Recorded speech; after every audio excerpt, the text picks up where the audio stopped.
Kita ke Bumi Kenyalang, sasaran Sarawak untuk menjadi negeri pengeksport bersih produk makanan dan pertanian antara fokus hari ini. Perinciannya bersama Buma Wen. Silakan Buma. Baik, terima kasih Sahi. Selari dengan hasrat itu, Kerajaan Sarawak bersedia merangka dasar yang betul ke arah menjadi negeri pengeksport bersih produk makanan dan pertanian yang akan memberi kesan positif kepada ekonomi Sarawak menjelang 2030. Premier Sarawak Datuk Patinggi Tan Sri Abang Johari Tonopeng optimis ia akan dicapai menerusi sumber yang dimiliki Sarawak termasuk tanah luas, kemahiran dan kuasa elektrik yang murah yang akan mengurangkan kebergantungan import produk seperti baja dan bahan mentah. Ke arah itu, Datuk Patinggi Tan Sri Abang Johari menjelaskan Sarawak memerlukan lebih banyak pelaburan bagi meningkatkan ekonomi negeri dan akan terus mencari jalan untuk menambah pelaburan khususnya dalam sektor pertanian. Beliau menambah Sarawak juga memerlukan pendekatan baharu dalam sektor pertanian dengan penubuhan agropark yang akan dilengkapi dengan infrastruktur di bawah strategi pembangunan pasca COVID-19 2030. Selain itu, beliau berkata kampus penyelidikan juga diwujudkan yang akan dilaksanakan oleh Universiti Teknologi Swinburne dan Universiti Malaysia Sarawak UNIMAS bagi menjalankan penyelidikan mengenai cara baharu pertanian dan industri hiliran. Datuk Patinggi Tan Sri Abang Johari Tonopeng berkata demikian pada majlis sambutan peringatan Hari Anti Dadah Kebangsaan dan program jualan terus dari ladang keluarga Malaysia Negeri Sarawak 2022 di Dewan Datuk Patinggi Ali di Gedong. Jabatan Tanah dan Servis Sarawak JTS memenangi anugerah pencapaian khas dalam GIS SAG pada persidangan pengguna Esri 2022 yang berlangsung di San Diego, California baru-baru ini. Menerusi siaran akhbar Jabatan Tanah dan Ukur, baru-baru ini anugerah ini diberikan oleh pengguna tapak ukur di seluruh dunia untuk mengiktiraf kerja cemerlang dengan teknologi GIS. Projek Electronic Land and Survey Information System ELASIS dan Mobile LASIS telah dipilih untuk menerima anugerah daripada lebih 100,000 pencalonan yang lain. Dalam persidangan tersebut, pengguna S3 2022 meraihkan beberapa inisiatif inovasi digital yang paling berjaya merentasi pelbagai industri di seluruh dunia dan Jabatan Tanah dan Servis Sarawak adalah antara pemenang global yang diiktiraf. Anugerah Prestis SAG tersebut diterima oleh Timbalan Premier Sarawak Datuk Amar Awang Tengah Ali Hassan daripada Presiden Esri Jack Denjamon yang turut diiringi oleh Timbalan Menteri Sumber Asli dan Perancangan Bandar Datuk Len Talif Saleh. Sebelum ini, Jabatan Tanah dan Servis Sarawak telah pun menerima anugerah yang mengiktiraf ELASIS dan Mobile LASIS yang mewujudkan pejabat maya sehenti untuk mengubah sistem penyampaian perkhidmatan jabatan itu secara digital dengan misi membawa pejabat ke setiap pintu rumah.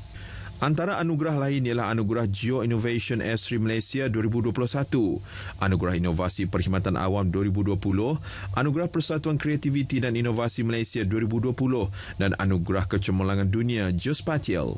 Mempunyai keluasan tanah seluas 12.4 juta hektar dengan populasi bertaburan 2.9 juta di 12 bahagian, 45 daerah dan 24 daerah kecil, ELASIS menyediakan maklumat tanah penting, lokasi geografi dan sempadan kadastra disepadukan dengan GPS dan peta asas imejan untuk menyediakan perkhidmatan pantas, tepat dan boleh dipercayai melalui platform yang selamat dan mudah digunakan yang boleh diakses di mana-mana pada bila-bila masa.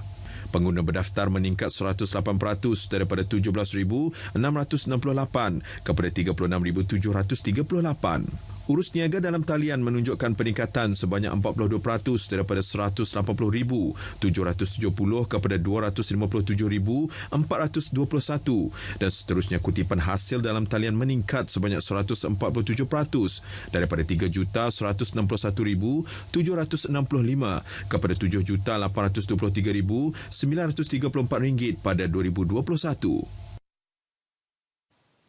Perkhidmatan Awam Negeri Sarawak terus memainkan peranan penting dalam mengalas cabaran ke arah merealisasikan agenda pembangunan negeri, seterusnya menaik taraf Sarawak sebagai sebuah negeri maju menjelang tahun 2030.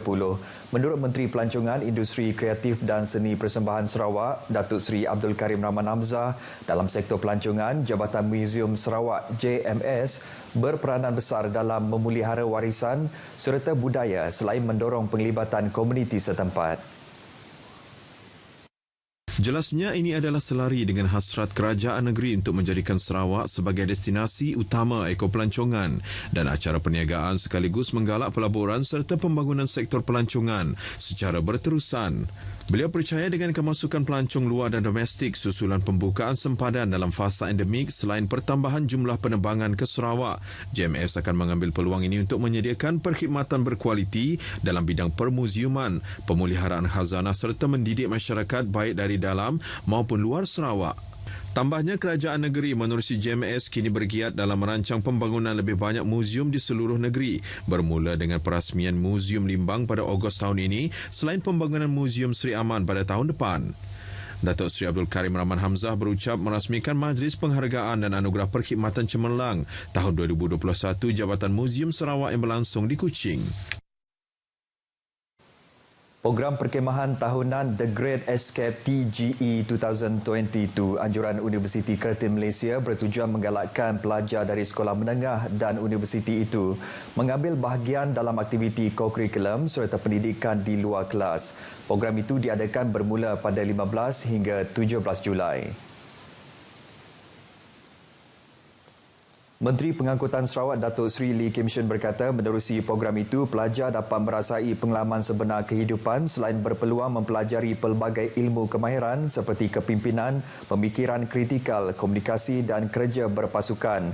Tambah beliau, setelah lebih 2 tahun tidak dapat mengadakan aktiviti luar disebabkan pandemik COVID-19, beliau mahu para pelajar memanfaatkan program ini supaya dapat berinteraksi dengan pelajar universiti.